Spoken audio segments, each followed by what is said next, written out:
What I'm going to do is show you how you can make a collage using your hybrid creature. The first thing you'll want to do is photograph it on a white background, and then you're going to go to Remove BG and remove that background. So I'm going to go to Remove BG, and then once you're in there, it's going to ask you to upload your image, and you're going to have to direct it to where you saved it. So I have mine down in my download, and I'm going to open it up. And what it's going to do is go in and erase the background. So it kind of went a little bit overboard on the eye. You can see that it erased some of the eye there. So what I'm going to do is I'm going to just go edit, and rather than erase, I'm going to go restore, and I'm just going to go back in around where that eye is. Oops, it was supposed to be restore. No problem, we'll just go like that. And so now the eye has been restored, and it looks like it did a pretty good job. You want to look to see that the squares are in those little smaller areas, and that will let you know that it is now completely removed. So then once you're done with it and you're happy, you're going to go download. Download image. It's going to go onto your computer in your downloads folder, and that is where you will find it. All right, so then once you're done with that, you're going to go to our friend Pixlr E. And we're going to just go Pixlr E. Here we go, enter. And go into that program. And again, it is a free program, and it's very similar to Photoshop and allows you a lot of opportunities to work with your images. Let me see. Okay. Oops, I went to the wrong one. I don't want Pixlr Art. I want Pixlr E. So let me, oops, go out and go Pixlr E. Okay. There's a difference. One is a little bit more simplified and not as complex with as many possibilities for you to like explore. So it's the Pixlr E one that is more like Photoshop. And what's great about this is it is saved on the computer, so it's not hogging all your space there. And you don't even have to really create a username. But if you do, then you can see like all of my files are there when I come in. So I'm going to go create new, and I always like just doing the full high definition one. I'm going to go create, and then the first thing I want to do is just bring in my background. Now I've saved my files on my desktop in advance because I'm thinking about the things that I want to bring in.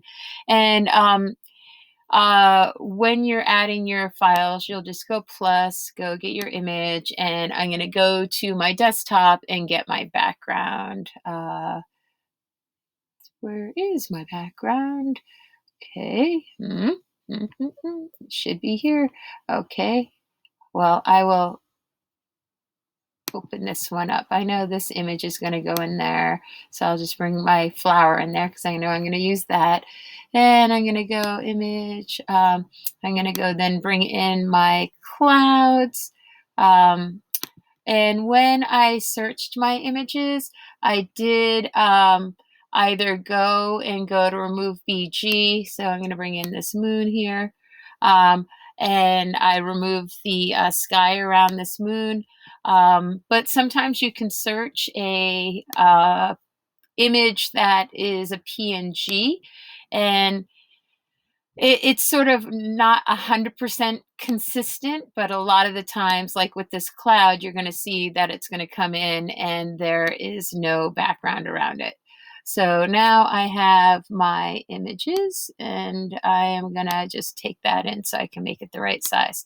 So you're just gathering your pieces. You're not thinking so much about exactly where they're going to go, but you want to just sort of bring them in, and again, just come on to that plus sign, go to where you've got your images.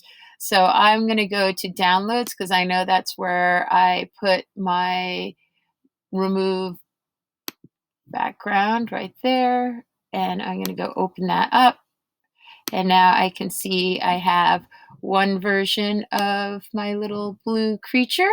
And then I took a second photograph, which you're welcome to do, is if yours does have movable parts, you could take more than one version of the photograph, and then you're going to be able to integrate two different versions of it in your picture. All right, I was just going to look to see if my sunset is there. So here we go here. And so now I have another one in a different position. And that means you can play with scale, you can play with position, but you can do different things with it. So now I'm going to go and I want to go get a background. And I'm just going to go with the one I have on my desktop. I was going to use a different one, but since it's not there, I just don't want to make the tutorial too long. I'm going to look one more time. All right, I'll go just with this one here. All right, so now I have my background. So again, with the background, you want to just drag it all the way to the bottom. Okay, so now I have my little cloud cover. And again, the backgrounds, if you want to make your collage look more surreal, I would choose a big open background, right? So then you're just going to be able to play with your different elements, moving them around and figuring out where you want them to be, and create your surreal composition.